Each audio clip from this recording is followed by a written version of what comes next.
Muy bien, pues os doy la bienvenida de una forma oficial a este segundo estudio del libro de Jonás, en el que vamos a ver el capítulo 1, versículos del 1 al 16. Espero que estuvisteis en la introducción al libro.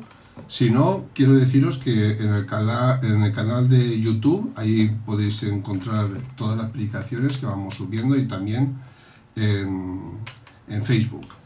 Y bueno, si alguien la quiere recibir de una forma directa, solo tiene que escribirme y se la enviaríamos, ¿de acuerdo?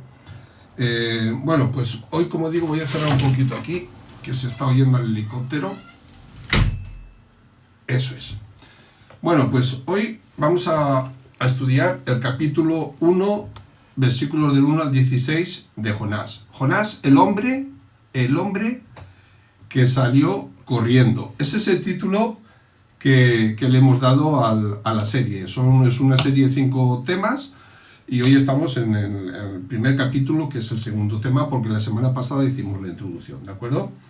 Así que vamos a hablar en un momento, a pedirle a Dios que Él nos ayude a recibir su palabra y a entender, y también pues a poner en práctica todas las cosas que vamos aprendiendo del Señor. Vamos a orar. Señor, gracias por esta tarde juntos, gracias porque tu palabra está en medio de nosotros, gracias porque tú nos hablas, Señor, a través de ella. Gracias por esta historia apasionante. Queremos que tú nos ayudes a entender, a comprender y a verte a ti, Señor, en todos los detalles que se describen aquí en el libro, Señor.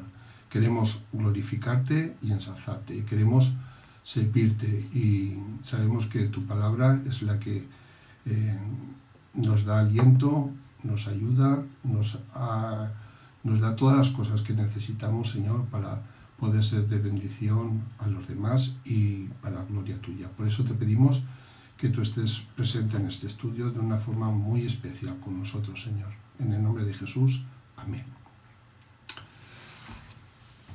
Muy bien, hermanos, pues vamos a leer el texto, capítulo 1, versículo del 1 al 17, pero simplemente acerca de la semana pasada, recordar unas enseñanzas preciosas que pudimos ver en la introducción, ¿no? Primero, el libro de Jonás se destaca de una forma sobresaliente el amor de Dios ilimitado hacia todos los pueblos. Y esto es algo que podemos ver claramente, ¿no? Como los asirios, que vivían totalmente de espaldas a Dios, pues como Dios toma la iniciativa porque quiere que ellos se arrepientan y se salven, ¿no? Es Dios quien toma la iniciativa. Es decir, que Dios no hace distinción entre ninguna lengua, pueblo, tribu o nación. Dios quiere que todos se salven. En segundo lugar, vimos también que Dios ama tanto que da la oportunidad de arrepentimiento a los que viven de espaldas a Él, aunque sean muy malos, ¿no? Como los asirios. Y en tercer lugar, vamos a ver hoy y en los textos sucesivos que los propósitos de Dios siempre se cumplen. Siempre. Él tiene un plan establecido que se ejecutará sí o sí, a pesar de nuestros prejuicios o de nuestras carencias. El plan de Dios siempre se cumple. Y Él tiene un propósito hacia los asirios, y ese propósito que tiene se va a cumplir de una forma tremenda y maravillosa, inesperada incluso para Jonás, y bueno, va a ser algo tremendo, ¿no? Lo que va a ocurrir. Eso lo vamos a ver en los textos siguientes. Pero vamos a leer el pasaje que tenemos, el primer capítulo. Dice el versículo 1: Vino palabra de Jehová a Jonás, hijo de Amitai, diciendo: Levántate y ve a Nínive, aquella gran ciudad, y pregona contra ella, porque ha subido su maldad delante de mí. Y Jonás se levantó para huir de la presencia de Jehová a Tarsis, y descendió a Jope y halló una nave que partía para Tarsis. Y pagando su pasaje entró en ella para irse con ellos a Tarsis, lejos de la presencia de Jehová. Pero Jehová hizo levantar un gran viento en el mar, y hubo en el mar una tempestad tan grande que se pensó que se partía la nave. Y los marineros tuvieron miedo y cada uno clamaba a su Dios. Y echaron al mar los enseres que habían en la nave para descargarla de ellos. Pero Jonás había bajado al interior de la nave y se había echado a dormir. Y el patrón de la nave se le acercó y le dijo: ¿Qué tienes, dormilón? Levántate y clama a tu Dios, quizás se tendrá compasión de nosotros y no pereceremos. Y dijo cada uno a su compañero: venid y echemos suertes para que sepamos por causa de quién nos ha venido este mal. Y echaron suertes, y la suerte cayó sobre Jonás. Entonces le dijeron a ellos: decláranos ahora por qué nos ha venido este mal. ¿Qué oficio tienes y de dónde vienes? ¿Cuál es tu tierra y de qué pueblo eres? Y él les respondió: soy hebreo y temo a Jehová, Dios de los cielos, que hizo el mar y la tierra. Y aquellos hombres temieron sobremanera y le dijeron: ¿por qué has hecho esto? ¿Por qué? Porque ellos sabían que huía de la presencia de Jehová, pues él se lo había declarado. Y le dijeron: ¿qué haremos contigo para que el mar se nos aquiete?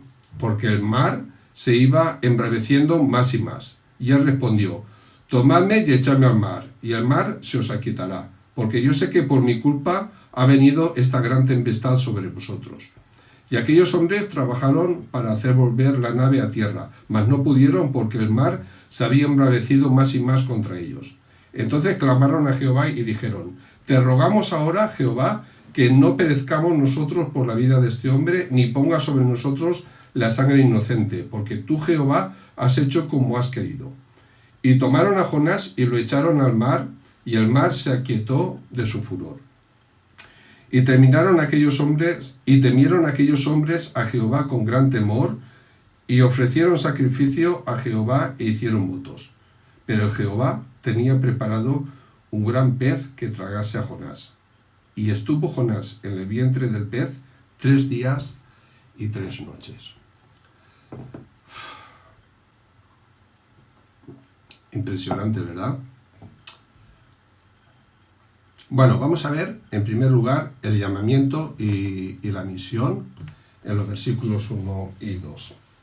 Llamamiento y misión de Jonás. En el libro de Jonás se nos enseña claramente que Dios en el Antiguo Testamento no esperaba solamente que los gentiles fueran al templo, a Jerusalén, a adorar, sino que Él tiene un interés misionero en los pueblos, ¿no? Como estábamos diciendo anteriormente. Entonces la palabra de Dios llega a Jonás, un profeta de Dios, con un mensaje absolutamente paradójico y sorprendente. Ya vimos la semana pasada que era un profeta, ¿no? Y llega a él una palabra que es realmente sorprendente, que nunca antes había sucedido esto en la historia del pueblo de Israel.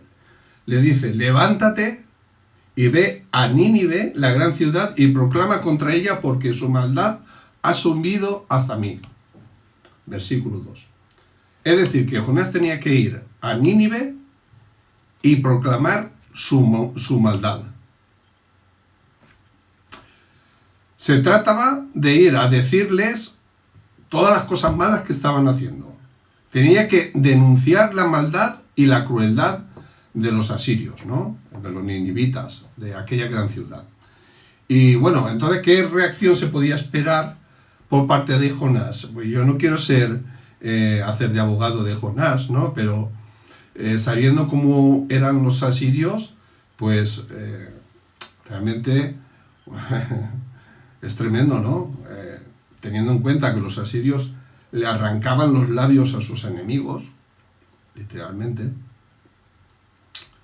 Los muertos los apilaban y hacían pilas con todos los muertos para impresionar e impactar, ¿no? Desmembraban a sus víctimas, ¿no? Bueno, realmente se caracterizaban por ser un pueblo que exterminaba, eran opresores de otros pueblos y bueno, eran muy feroces a la hora de eliminar otras culturas y religiones. Exterminaban,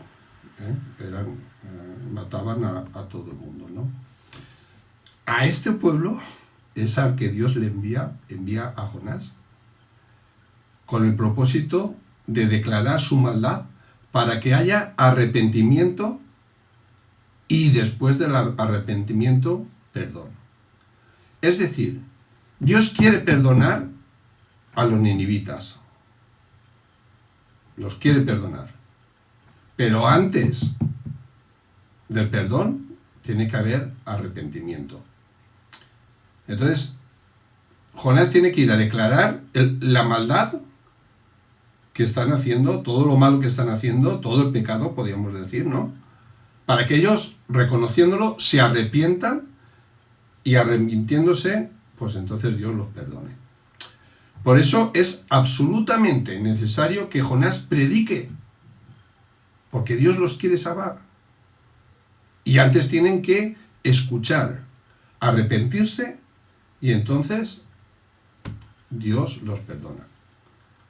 Pero tiene que declarar su maldad, y esto es algo tremendo, ¿no? Ir a un pueblo así a declarar las cosas malas que están haciendo. Bueno, en cierta forma comprendemos un poco, ¿no? Que Jonás saliera corriendo, ¿no? Una misión concreta y específica, ¿vale? El mensaje que tenía que proclamar era: arrepentiros de vuestra maldad o seréis destruidos. Arrepentiros o seréis destruidos. Y los asirios, pues ya, como dijimos, eran enemigos de Israel, eran una amenaza para Israel, y Dios conseguía dos cosas con esto, ¿no? Por un lado, si los asirios, los ninivitas se arrepentían, Dios los perdonaba. Pero por otro lado, se aplacaba la amenaza contra su pueblo. O sea que era muy importante que Jonás predicara en Nínive para que ellos se arrepintieran y Dios los perdonara, pero también para que cesara esa amenaza tan fuerte sobre el pueblo de Israel, ¿no? Dice la frase: vino palabra de Jehová o de Yahvé. Esta frase se repite varias veces, 112 veces en el Antiguo Testamento, y siempre tiene que ver con la revelación profética. Lo podemos ver en Miqueas, Sofonías, en Ageo, en Zacarías, en Malaquías, siempre con los profetas, ¿vale? Vino palabra de Jehová, vino palabra de Yahvé al profeta, ¿no? Para que él declarara y proclamara. En el versículo 1 sabemos que Jonás nos dice que era hijo de Amitai, y por el contexto en Segunda de Reyes aprendemos que nació en Getefer, que según Josué 19:13, pues como dijimos en la introducción también, era una ciudad que estaba en el norte, en la tribu de Zabulón, ¿no? En Galilea. En la actualidad pues se identifica esta ciudad con Kibetez Zurra. Está a 5 kilómetros de Nazaret, muy cerquita de Nazaret. Bueno, los fariseos, si recordáis ese pasaje en el Nuevo Testamento, en Juan 7:52, le dijeron a Nicodemo que escudriñara y verían que de Galilea no se ha levantado ningún profeta.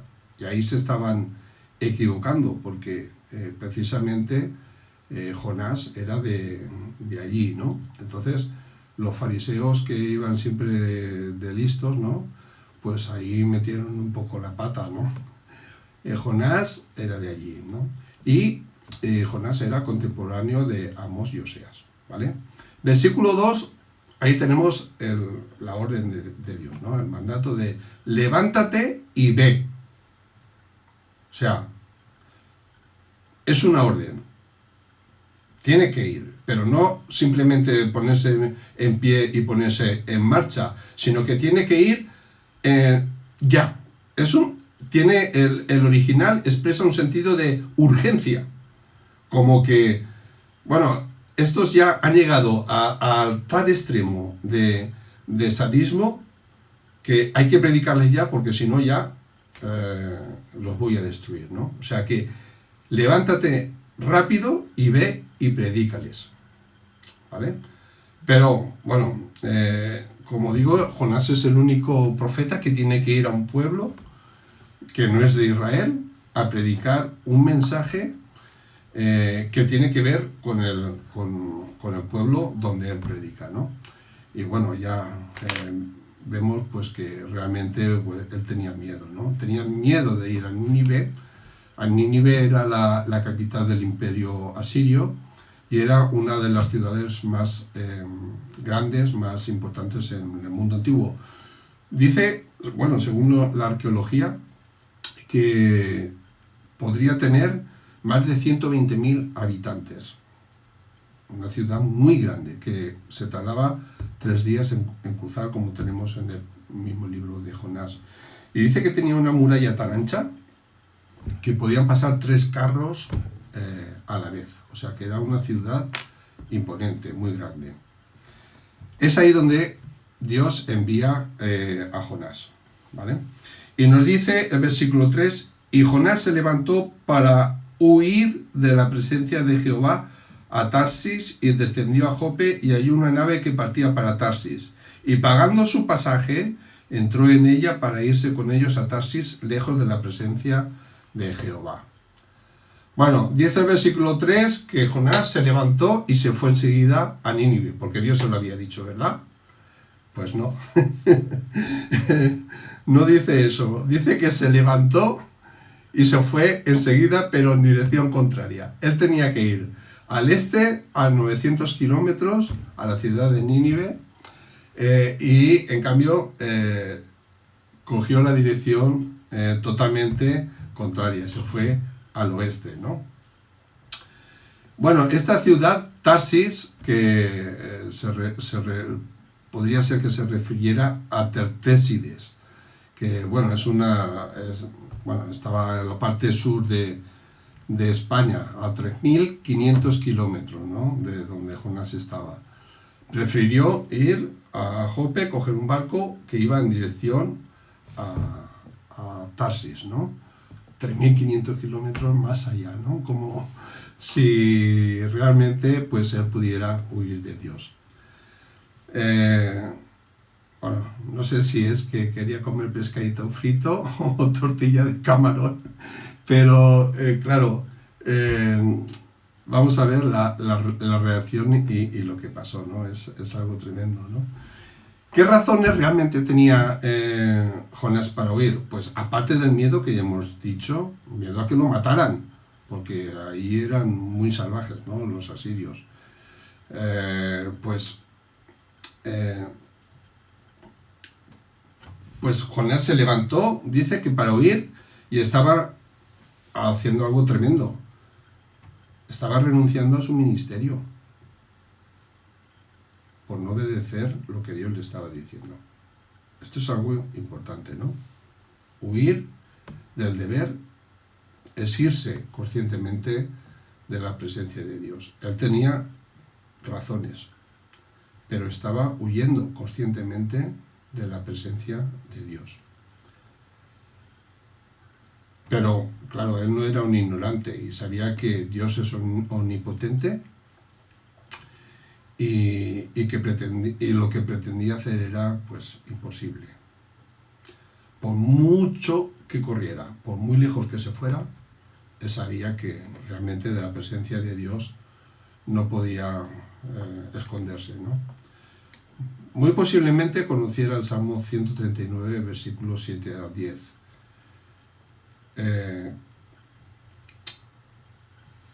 Que vamos a leer. Salmo 139, versículo del 7 a 10 dice lo siguiente. Es un salmo de David, ¿no? Pero esto Jonás seguro que lo conocía, ¿no? ¿A dónde me iré de tu espíritu? ¿Y a dónde huiré de tu presencia? Si subiera a los cielos, allí estás tú. Y si en el Seol hiciere mi estrado, he aquí, tú estás. Si tomare las alas del alba y habitare en el extremo del mar, Aun allí me guiará tu mano y me asirá tu diestra. Por mucho que huyamos de Dios, no podemos escondernos de Dios. Dios es omnipotente. Y una pregunta que surge aquí, ¿no? Porque ya dijimos que queremos estudiar el libro de Jonás de una forma devocional, ¿no? Una pregunta para anotar y luego pues en el Zoom poder debatir acerca de esto. ¿Vivimos nosotros en la presencia de Dios, acatando su voluntad y cumpliendo el ministerio que Él nos ha ordenado? ¿Vivimos en la presencia de Dios acatando su voluntad y cumpliendo el ministerio que nos ha ordenado? ¿Qué razones tenía Jonás para oír? Porque a veces esas razones que él tenía, a veces podrían ser las nuestras. Es para reflexionar simplemente. Aparte del miedo porque lo mataran, ¿no? Pues él tenía un sentido religioso nacionalista muy celoso. Y yo veo un paralelismo muy grande con el apóstol Pablo cuando era Saulo, ¿no? Antes de convertirse. Ese celo que él tenía por perseguir a los cristianos. Pues él, también en Jonás se puede observar esto, un celo nacionalista tremendo. Él no admitía en su esquema religioso, en su esquema como hebreo, compartir a Dios con los gentiles. Y mucho menos si tenía que ir hasta allí, a 900 kilómetros. Eso no le entraba, no le encajaba en su mente. Y era un tropiezo, ¿no? Y esto, pues,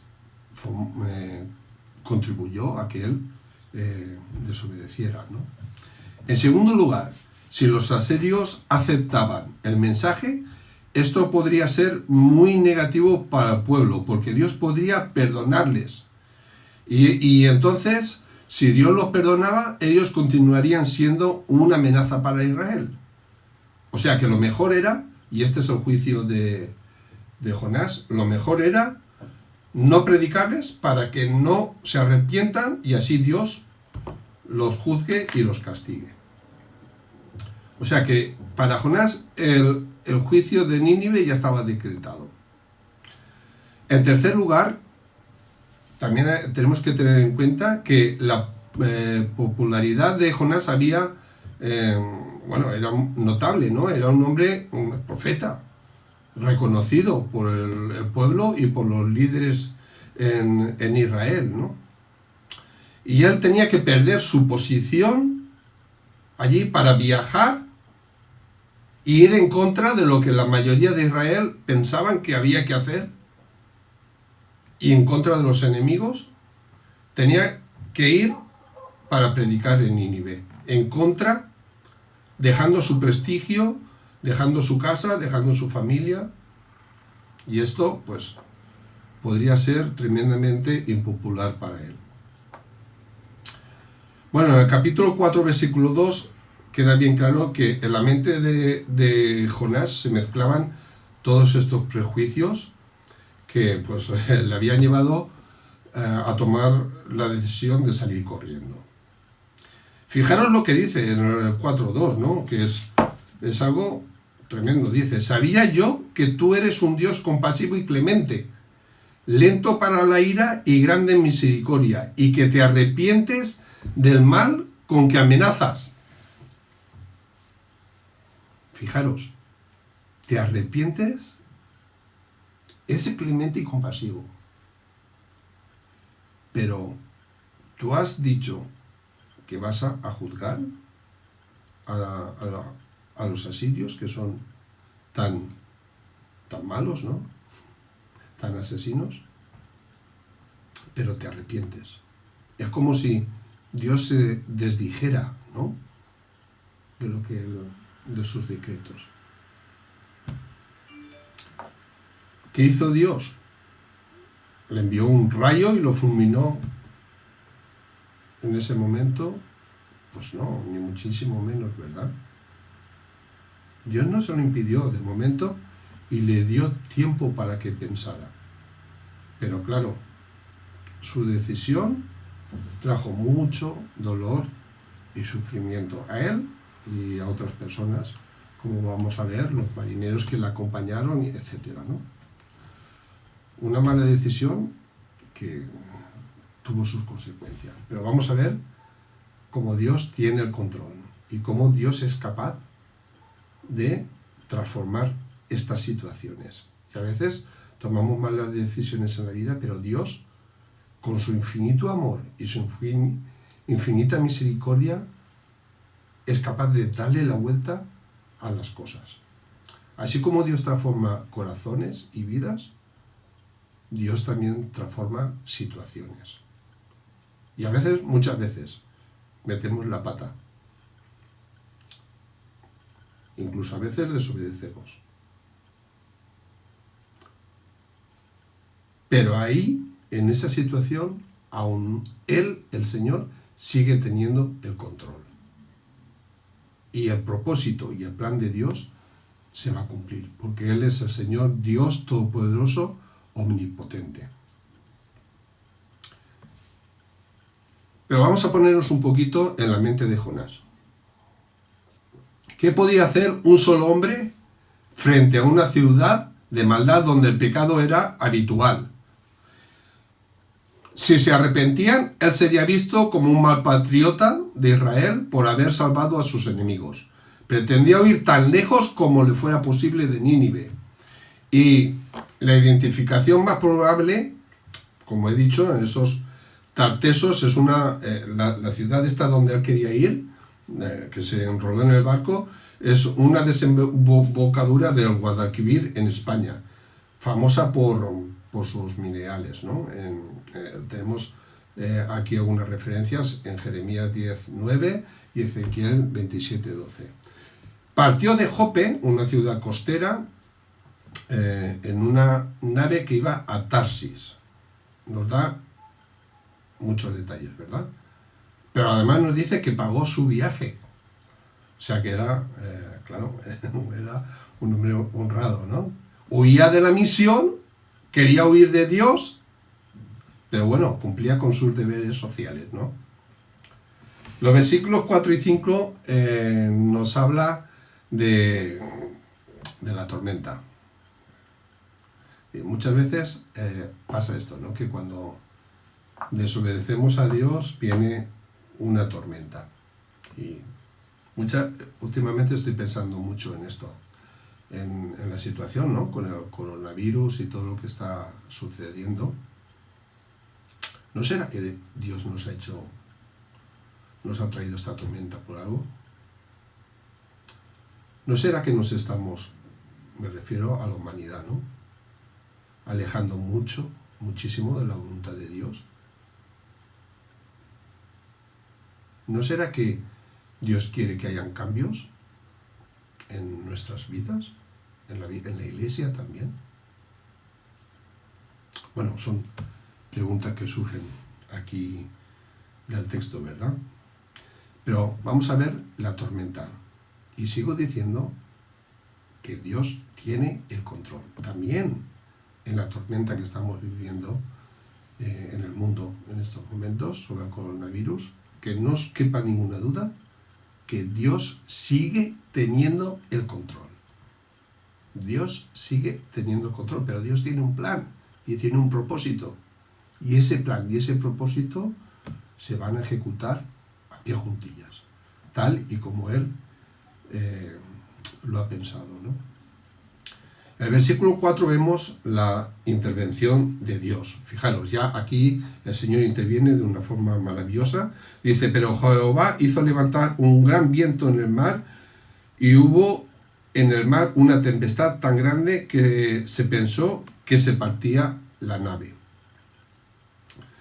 Literalmente, el original dice que Dios arrojó un viento, un gran viento. Esta palabra arrojó, levantó, algunas traducciones dice levantó, aparece también en el versículo 5, en el versículo 12 y en el versículo 15. Cuando dice, y los marineros tuvieron miedo a cada uno, y cada uno clamaba a su Dios, y echaron al mar. Ese echar es levantar también, ¿no? Y también en el versículo 12, cuando dice, y le respondió, tomadme y echadme en el mar. Aquí la palabra echarme también es la misma palabra que en el original, que en el versículo 4, ¿no? De levantar para echar, ¿no? Entonces, el énfasis de esta fase está en que la tempestad no fue una casualidad, no fue un acontecimiento habitual de la naturaleza, sino que fue la poderosa mano de Dios, que envió un fuerte viento después de la situación, ¿no?, tan tremenda, y podemos ver cómo Dios tiene el control. Seguro que una situación, bueno, sería una situación realmente dramática, ¿no? Y también para los marineros que estaban allí en aquel barco, ¿no? Dice el texto que se pusieron a orar mientras Jonás dormía plácidamente en la bodega del barco. Pero en el versículo 4, fijaros, Dios envía el viento. El viento causa una gran tempestad y entonces se pone en peligro la nave. O sea, va todo correlacionado, ¿eh? La lección es clara. Nadie puede desafiar a Dios impunemente. Si desobedecemos el llamamiento de Dios, preparémonos porque la tormenta vendrá. Dice el versículo 5, y los marineros tuvieron miedo y cada uno clamaba a su Dios y echaron al mar los enseres que habían en la nave para descargarla de ellos. Pero Jonás había bajado al interior de la nave y se había echado a dormir. Vaya, ¿no?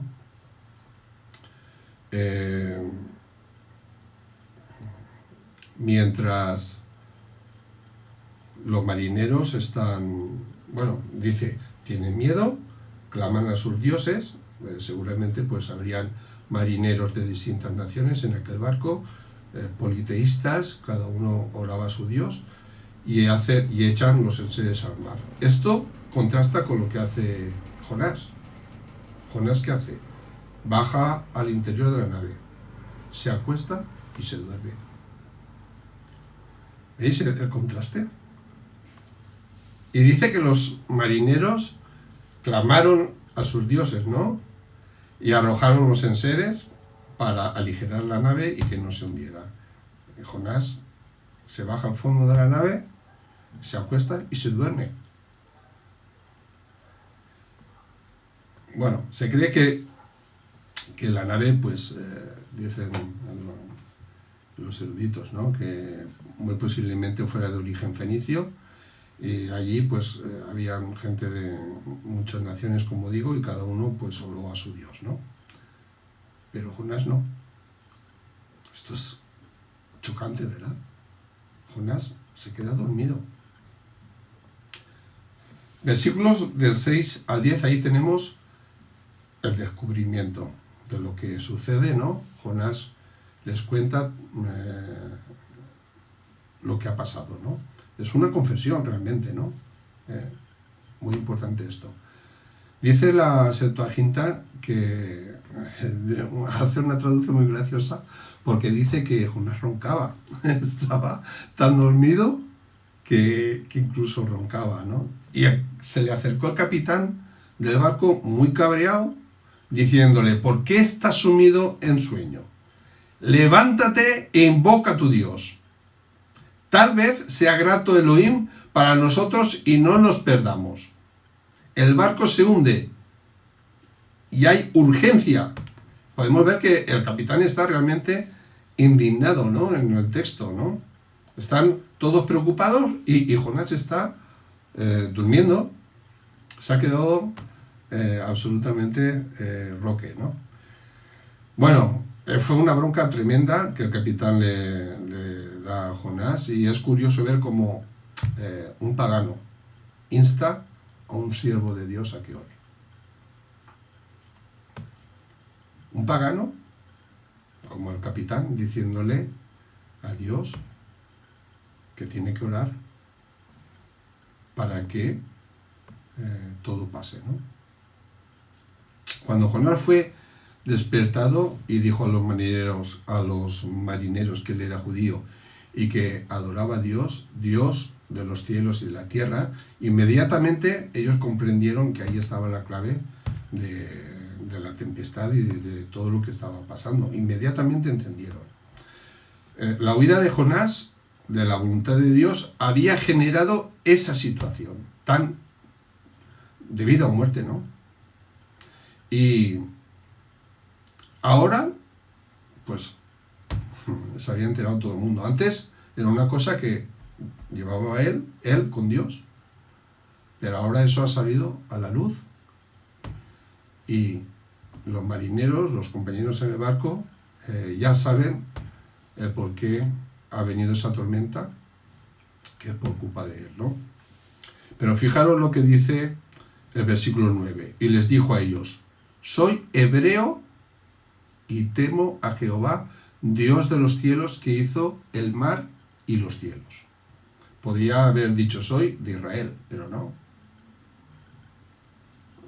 Dice soy hebreo, con todo un pueblo,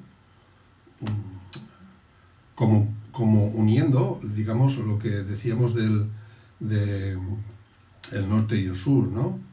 De las 10 tribus del norte y las 2 del sur, pues ellos cuando hablaban con los gentiles, pues se identificaban como hebreos. No dijo yo soy israelita, no, dijo soy hebreo, reconociendo así pues todo como pueblo de Dios, ¿no?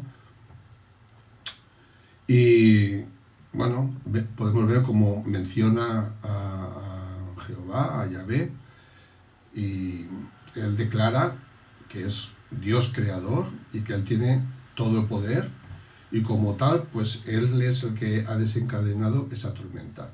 Y esto realmente es una confesión del profeta, de su pecado, ¿no? De su error.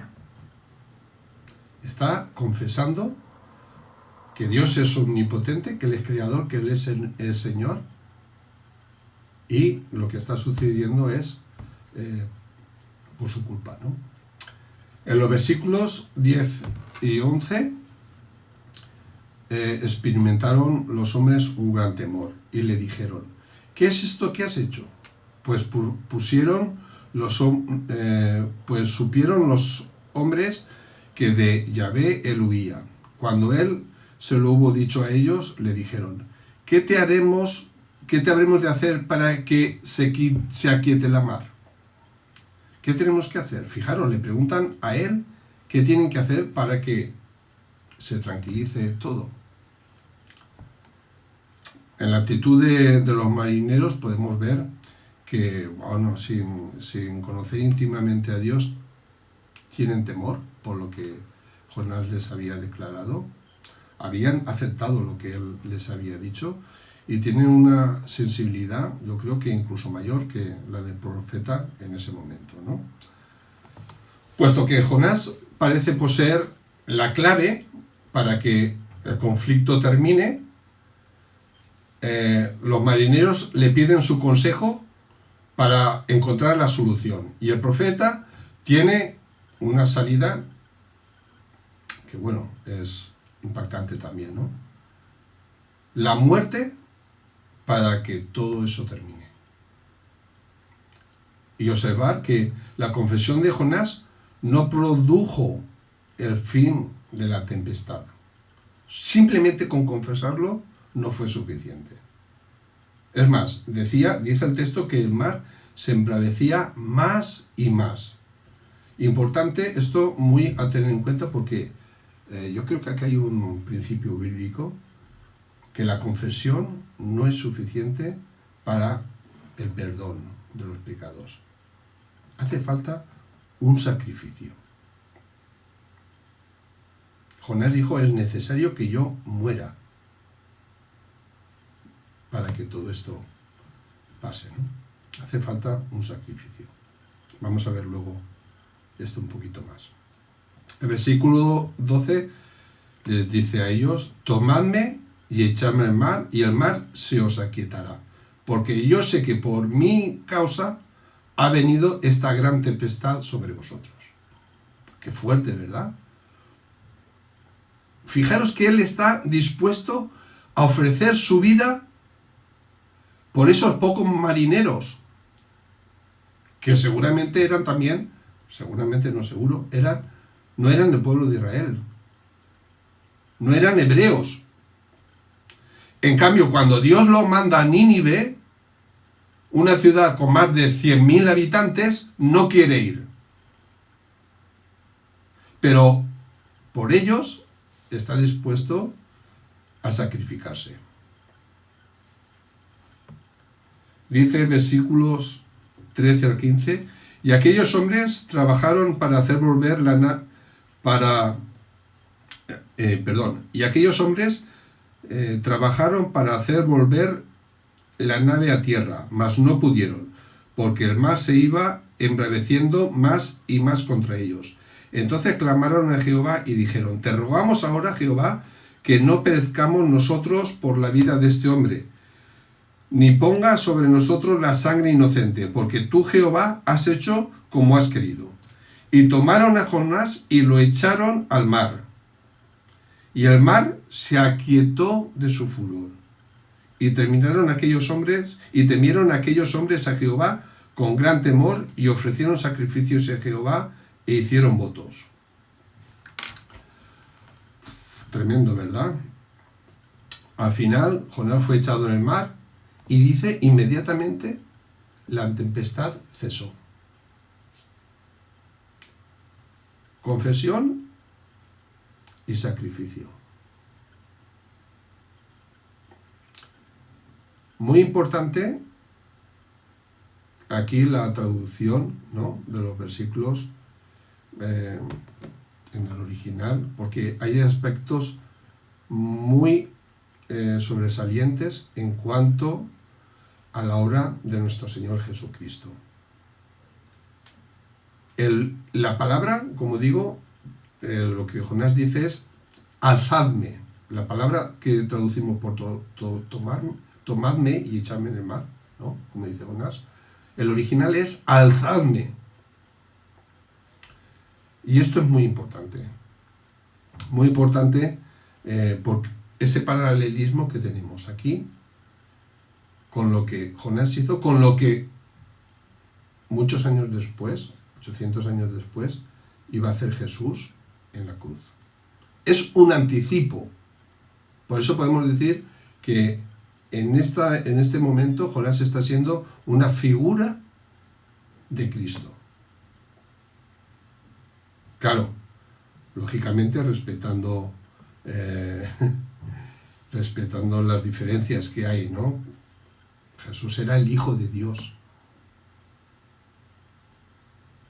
el Hijo del Altísimo, que vino a este mundo y fue alzado en alto y ofrecido en sacrificio para el perdón de nuestros pecados, para que se aquietara nuestra tempestad, para que tuviéramos paz, para que tuviéramos gozo, para que pudiéramos de nuevo tener comunión con Dios. Mirad, los esfuerzos no sirven para salvarse. Hace falta una víctima. Y esto es una de las cosas que podemos ver aquí. Y Jesucristo puso su vida también para salvar a los gentiles, a gente tan mala como los ninivitas. Jesús ama de una forma que creo que no podemos ni llegar a entender. Jonás no entendía el amor de Dios hacia los ninivitas. Pero estamos entendiendo nosotros el amor de Dios hacia las personas que todavía no creen en Él. Dios ama tanto que está dispuesto a enviar a su Hijo unigénito para que todo aquel que en Él crea no se pierda, sino que tenga vida eterna. Cristo fue levantado en una cruz y derramó su preciosa sangre para salvarte a ti y a mí. Y eso es lo que nos da el perdón de nuestros pecados. Y eso es lo que nos va a traer paz en nuestra vida. Y eso es lo que va a calmar la tormenta de nuestra vida. Y el mundo necesita confiar, arrepentirse de sus pecados y pedir perdón al Dios Todopoderoso, para que haya paz, perdón y se cambie la tempestad. Por medio de Jesucristo podemos tener el perdón de nuestros pecados, porque Él se ofreció para salvarnos del pecado, de la muerte y para darnos la vida eterna. Fijaros como Jonás puso su vida ahí por los marineros. Alzadme a mí y ofrecerme como si fuera un sacrificio. Y fue entregado. En Mateo 20, 19 y Marcos 10, 33 nos hablan de cómo Cristo fue levantado y ofrecido como sacrificio vivo para el perdón de nuestros pecados. Dice el versículo 17, pero Jehová tenía preparado un gran pez que tragase a Jonás. Y estuvo Jonás en el vientre del pez 3 días y 3 noches. Esto lo vamos a enlazar la semana que viene. Pero Dios sigue teniendo control. Dios sigue teniendo control. Y Dios, que no te quepa ninguna duda, sigue teniendo control de lo que está pasando ahora en el mundo. Pero es necesario que haya arrepentimiento, porque el sacrificio ya lo hizo Él. Nosotros ya no tenemos que hacer ningún sacrificio, sí, quedarnos en casa, protegernos, para no contaminarnos ni contaminar a nadie. Pero tiene que haber arrepentimiento. Si hemos hecho algo que no esté de acuerdo a la voluntad de Dios, tenemos que pedirle perdón a Dios. Tenemos que arrepentirnos y tenemos que dar un cambio de dirección en nuestra vida. Y enfocarnos en Jesucristo, en Dios, en su amor, en su poder. Que Él es el Dios todopoderoso. Que Él es el Dios de la historia, omnipotente, omnisciente. Y que Él tiene el control. Y que esta situación la va a resolver Él, no nosotros. Las tormentas, nosotros no las podemos aquietar. Es Dios quien lo hace. Pero Él tiene poder para traer paz después de la tormenta. Y Él tiene el control. Y Él tiene un plan, un propósito. Y tú y yo formamos parte de ese plan. Lo vamos a dejar aquí. La semana que viene veremos capítulo 2, versículos del 2 al 10. Y solamente leer unas preguntas que me gustaría que meditáramos el jueves. Si podéis anotar, perfecto. Si no, os las pasaré también pues por WhatsApp, ¿no? Pero primera pregunta, ¿cómo es nuestro interés misionero para otros pueblos? Esto es importante. ¿Cómo es nuestro interés misionero? Segunda pregunta, ¿a qué te ha llamado Dios? ¿Has recibido algún llamamiento de Dios? En tercer lugar, ¿cómo has respondido a este llamamiento? Si lo has recibido. En cuarto lugar, ¿cómo tenemos un mensaje que predicar y podemos hacerlo en nuestro medio? ¿Cómo lo vamos a llevar a cabo? Quinta pregunta, ¿por qué huimos muchas veces de la misión de predicar el Evangelio o testificar? En nuestro contexto me refiero. Sexto, huir de la misión y dormirse son acciones correlativas. Cuidado con esto. Vamos a reflexionar sobre esto también. 7.